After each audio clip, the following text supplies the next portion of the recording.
காவல் நிலையம் எதிரே அரங்கேறிய கொடூர கொலை. கோழி கழிவுகளோடு புதைப்பட்ட மனித உடல். 3 நாட்கள் கழித்து சிக்கிய மைத்துனர்கள். போலீஸ் கண்களில் மண்ணை தூவிவிட்டு சர்வசாதாரணமாக நடமாடிய கொடூரர்கள் சிக்கியது எப்படி, நடந்தது என்ன?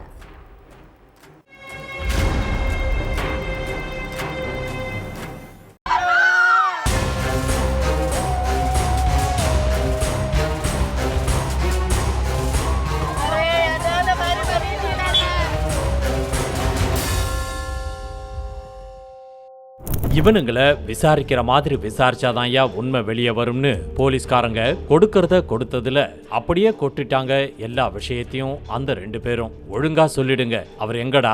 காணாம போன நைட்டு உங்களோட தானே இருந்தாரு, அவரை என்ன செஞ்சீங்கன்னு போலீஸ்காரங்க சரமாரியா கேள்வி கேட்க, அதுக்கு அவங்க சொன்ன பதில கேட்டு போலீஸ்காரங்களே ஷாக் ஆயிட்டாங்க. பாபநாசம் படத்துல வர்றத போல இவங்க சொன்னதை கேட்டு கொஞ்ச நேரத்துல போலீஸுக்கே கிருன்னு ஆயிடுச்சு.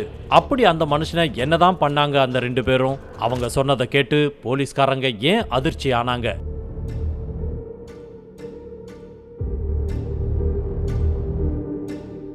சிவகங்கை மாவட்டம் சிங்கம்புணரி பக்கத்துல இருக்கிற தேனம்மாள் பட்டியை சேர்ந்தவர் மாதவன். 50 வயசான இவருக்கு பார்வதிங்கிற மனைவியும் ஒரு மகளும் இருக்காங்க. மகளுக்கு மாற்று சமுதாயத்தை சேர்ந்தவர் கூட கல்யாணமான நிலையில அதுக்கு எந்த எதிர்ப்பும் தெரிவிக்காம எல்லாரும் ஒன்னா வாழ்ந்ததா சொல்லப்படுது. இந்த நிலையில தான் பார்வதியோட தம்பிகளோட சேர்ந்து மது குடிக்க போன மாதவன் காணாம போயிருக்காரு. 3 நாளா வீட்டுக்கு வராததால பயந்து போன பார்வதி அங்க இருக்கிற போலீஸ் ஸ்டேஷனுக்கு போய், ஐயா சாமி, என் புருஷனை 3 நாளா காணலீங்கன்னு அவரை கண்டுபிடிச்சு கொடுங்கன்னு கதறி அழுதுருக்காங்க.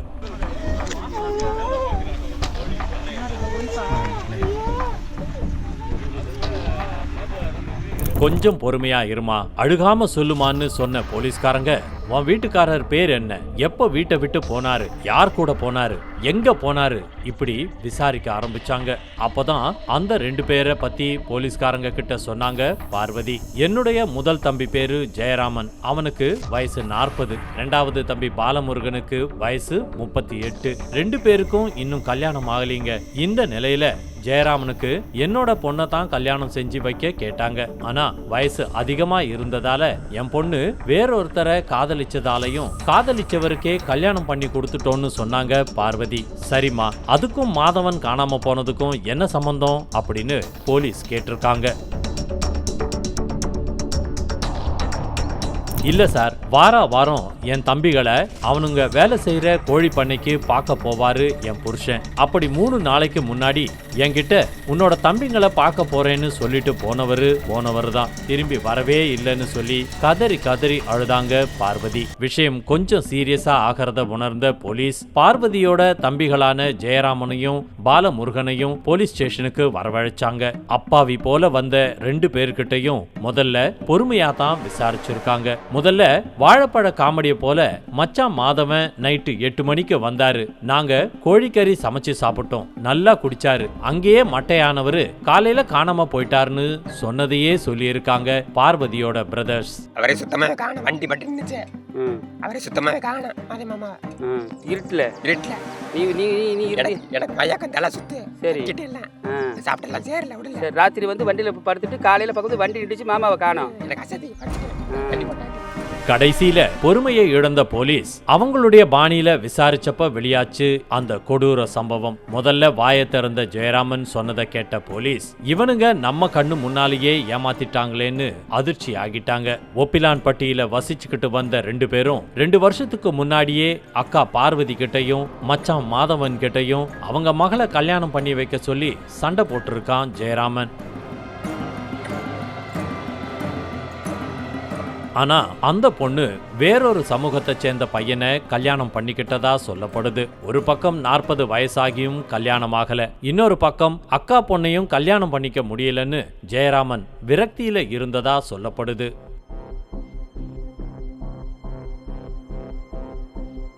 இந்த சந்தர்ப்பத்தை பயன்படுத்திக்கிட்ட மாதவன், என் பொண்ணு கிடைக்கலன்னா என்ன, நான் உங்க 2 பேருக்கும் பொண்ணு பாக்குறேன்னு சொல்லி அப்பப்போ 2 பேர்கிட்டயும் காசு வாங்கினதா சொல்லப்படுது. அது மட்டும் இல்லாம வாரம் 2 பேரையும் போய் பார்த்து காசு வாங்கி நல்லா குடிச்சிட்டு ஏமாத்திட்டு வந்திருக்காருன்னு சொல்லப்படுது. அப்படி ஒரு நாள் மச்சானுங்க 2 பேரையும் பார்க்கறதுக்கு அவங்க வேலை செய்யற கோழி பண்ணைக்கு பார்க்க போயிருக்காரு மாதவன். வழக்கம் போல கவலைப்படாதீங்க மாப்பிள்ளைங்களா, நான் உங்களுக்கு பொண்ணு பார்த்து கல்யாணம் பண்ணி வைக்கிறேன்னு சொல்லி ஏமாத்தி கறி சமைச்சு சாப்பிட்டுட்டு ஃபுல்லா குடிச்சிருக்காரு மாதவன்.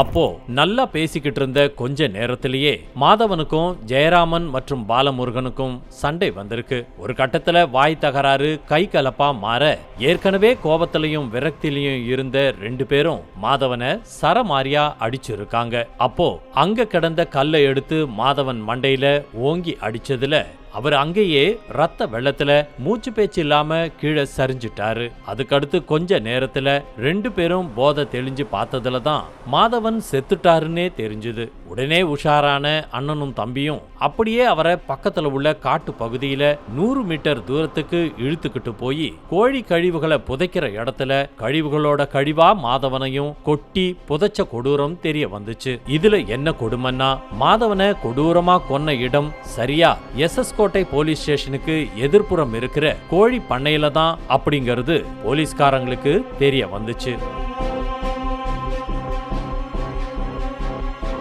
அதுக்கப்புறம் 2 பேரையும் கோழி பண்ணைக்கு கூட்டிட்டு போன போலீஸ் அவங்க சொன்ன இடத்துல இருந்து மாதவனுடைய உடலை தோண்டி எடுத்தாங்க.